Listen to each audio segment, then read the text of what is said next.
Hey guys, what's going on? In today's video we're going to be taking apart and painting this inlet manifold. It's off of a ZR160 and it will be going on that engine right there. If you haven't already, check out my previous video which will be up here, which is me painting the engine, and that's why it looks so goddamn good. But what I'm going to be doing, this top part is going to be going ignition blue, which is this colour. It's quite dusty at the minute, but it's a very flaky colour, and it is the same colour as the car currently. And then the bottom portion of it is going to be going in this, wherever it is. It's going to be going in this extreme aluminium. I've got a little bit left in this can, which I'm going to use. And then, you know, once that can's over, I'm going to need to get more for the rest of the brackets and stuff.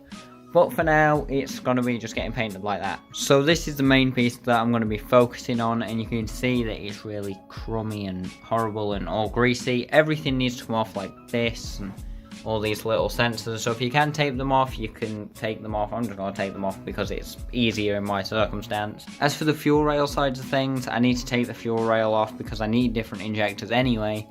And I also need to clean everything up and eventually get a different pressure regulator. This pressure regulator should do for now, just to run it on a 200 brake base map, but further along the line I'm going to need to change that. So to start off this process, I'm going to go over it with some 300 grit sandpaper, and then clean everything up, get it as best I can, then go over it with brake clean, then take the bits I need off and sand there if I need to, and then it's basically just cover everything up and then get ready for painting. Unfortunately, I'm not going to be able to completely flatten this out because it has got some sort of texture to it. I'm hoping that the primer that I'm using, which for this you will need etch primer because it is onto metal in my case, but I'm going to be using some high build etch primer, so it should hopefully cover up this pattern just a little bit. And if it does, that's great for me because then I don't have to get it powder coated in the future. But you can see that this thing is not being kept the cleanest, and it is definitely not in the best condition.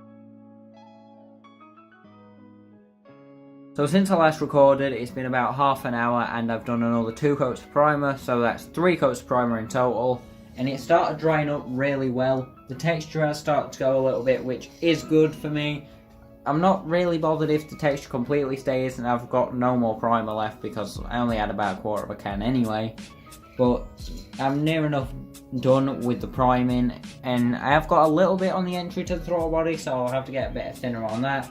But for now, we're going back to the good old ignition blue.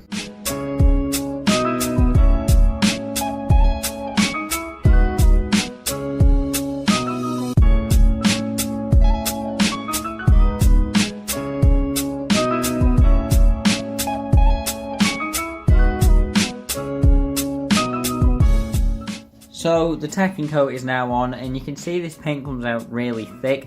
Not purposely trying to do that. And this little hole here, I completely forgot to cover it.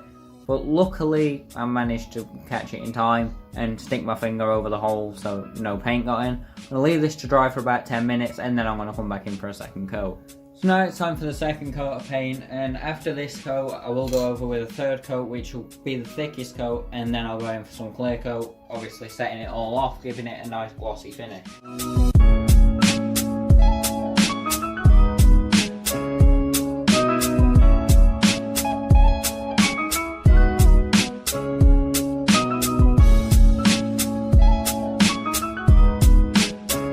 So again, I'll spin this round and get the other side. There's no point me showing you that again because you're going to get fed up with me painting soon. So what I'm going to do, I'm going to spin it round, second coat it, and then I'll join you guys back when I start doing the clear coat. So it's about 15 minutes after the previous coat, and I'm going to go in with the heaviest coat now, which is going to be quite thick. I'm not going to say it's going to be really thick because I don't want it to start running. Well, I'm going to put it on quite thick, and then after about 5 minutes, when it's still wet but not quite tacky, I'm going to go over it with some clear, so it all blends together and brings out the flake.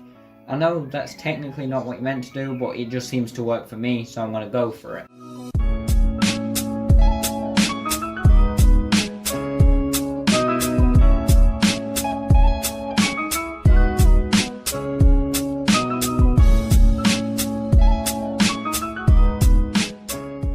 So I'm going to let this dry for about 5 or 10 minutes, and then I'm going to come back in with the clear, make sure it all sets nice, but I'll show you guys it right now, and oh my god, it's looking beautiful.